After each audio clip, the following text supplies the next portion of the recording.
Hello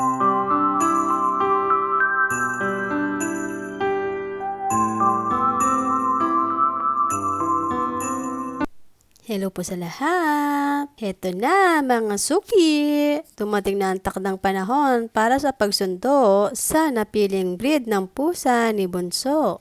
O diba, ang lakas maka Big Brother. May pasok nga pala si Bunso ngayon, kaya kaming dalawa lang ni Habi ang susundo sa napili ni Bunso. Gaya nga ng nasabi ko sa nauna kong vlog, ngayon ko na po i-reveal kung anong breed ng pusa ang napili ni Bunso. Tara, sunduin natin ang ating bagong housemates. Heto na siya, ang napaka-cute na bagong miyembro ng aming pamilya. Medyo natagal lang kami sa pagsundo dahil nga first time namin sa pagbili ng pet, di ko alam na ganito pala kami doksay ang pag-fill up ng mga papers. In fairness kay Habi, mukhang marami-raming pasensya ang naalmusal kanina. Fast forward na tayo. Heto na! Welcome home sa aming bagong baby. Grabe ang tayo ng balahibo ni Baby Muning. Nakagard yata sa haba ng biyahe namin kanina. Speaking of biyahe, halo-halo pala ang mararamdaman mo pag first time mong magkaroon ng pet. Ako kasi grabe yung kaba at takot ko kanina. Kasi habang nasa biyahe kami, hindi pa man kami nakakalayo sa bahay ng breeder sang, umiiyak na si Muning. Hindi ko alam kung anong gagawin ko kanina, kung kakargahin ko ba o ahayaan ko lang siya sa kulungan niya. Pero naalala ko kasi yung payo ng breeder sang na bawal kargahin o ilabas sa kanyang kulungan si Baby Muning habang nasa biyahe. Kaya ang ginawa ko, lumipat na lang ako sa likurang upuan para kahit papaano mabawasan ang kaba o takot ni Muning. Kung ako nga na sobrang kabado kanina, ano pa kaya si Muning na 2 buwan pa lang at first time sasakay ng sasakyan at ang una niyang biyahe ay napakalayo pa. Kaya nagpapasalamat talaga ako na nakarating kami ng maayos at ligtas sa aming pag-uwi. Ragdoll nga po pala ang breed ng aming napaka-cute at napaka-fluffy na Baby Muning. Habang hinihintay namin ang pag-uwi ni Bunso galing sa school, inilagay muna namin sa kulungan si Muning para makapagpahinga na rin at makapag-relax. Dahil sa haba ng biyahe namin kanina, sigurado na stress si Muning. At dahil nga maaga rin kami bumiyahe kanina, pagod at antok kami ni Habi.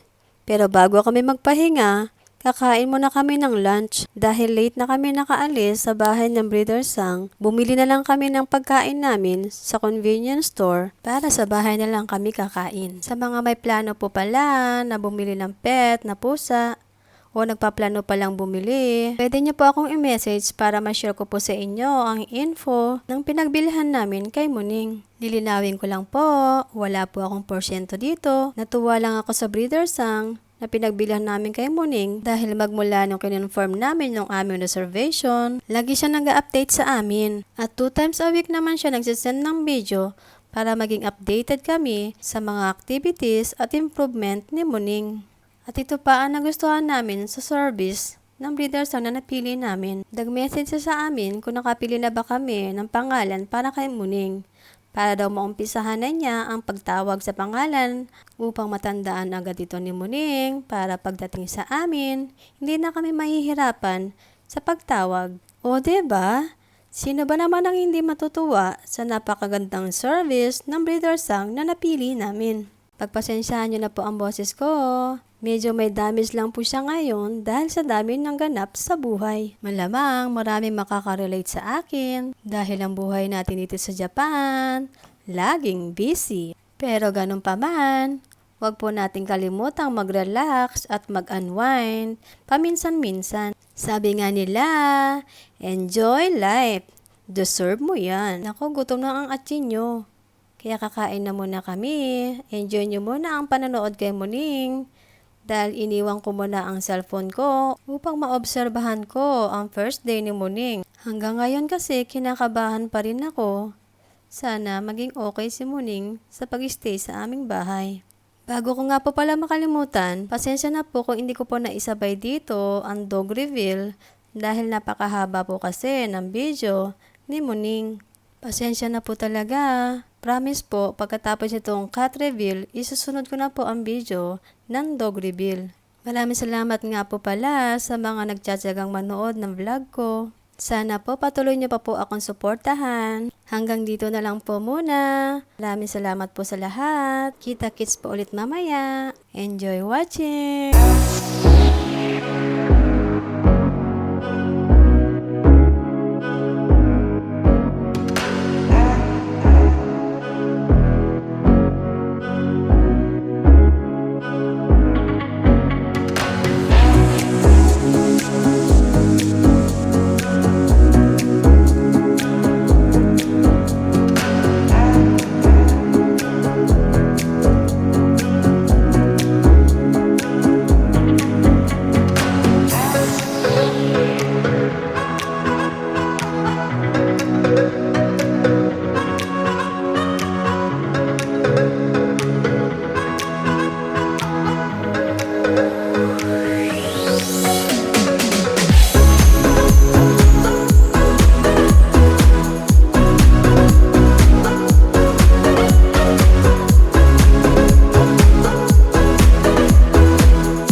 Heto na ang first food sa first day ni Muning. Dahil nga unang kain niya yan sa aming bahay, iniwan ko na muna ang cellphone ko dyan para mabidyohan ko siya habang kumakain. At para na rin makakain ng maayos si Muning dahil kita nyo naman sa mga kilos niya na hindi pa siya komportable sa bahay namin sa ngayon. Oo nga pala, bago ko makalimutan, ang napili nga pong palang pangalan ni Bunso para kay Muning ay Sora. Sky nga po pala ang ibig sabihin ng pangalang Sora. Tinanong ko si Bunso kung bakit Sora ang pangalan ni Muning at ang explanation niya kasi daw ang kulay ng mata at ang balahibo ni Muning ay parang sky. At parang ulap din kasi daw sa lambot kapag kayakap niya sa Muning. Kaya bilang pang-asar na nanay, tinanong ko siya, bakit nakayakap ka na ba ng ulap? Sabi ba naman, hindi, feeling ko lang, ulap siya. Ayan, natarayan tuloy ang nanay. At heto na nga, inabot na ako ng gabi sa pagsisurveillance kay Sora. Dahil nga first night ni Sora, kailangan namin siya bantayan upang makasigurado na okay siya. Para masubaybayan ko magdamag si Muning, iniwan ko nakasindi ang camera ng cellphone ko. Para na rin makita namin ang bawat kilos niya habang wala kami. Dahil pagod kami sa biyahe kanina, kailangan na rin namin magpahinga. At dahil kailangan din namin gumising ng maaga bukas, para naman sunduin ang aming baby puppy. Hanggang dito na lang po muna. Maraming salamat po sa lahat. Good night, Sora. Good night, everyone.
Sora.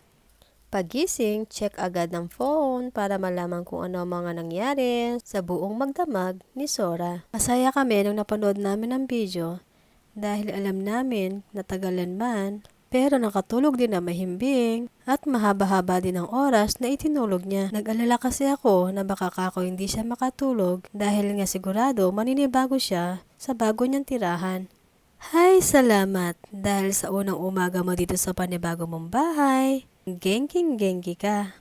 Salamat sa Panginoon. At dahil dyan, umpisahan na natin ang panibagong araw. Dahil ngayong araw na to, susunduin naman namin si Baby Papi. Kaya Baby Sora, mag-relax ka na muna dyan dahil konting oras na lang, may makakasama ka na. Yehey! Hindi ka na mag-isa mamayang gabi. See you later, Sora. Kita-kits ulit sa next vlog. Maraming salamat po sa pagsuporta sa baguhang katulad ko.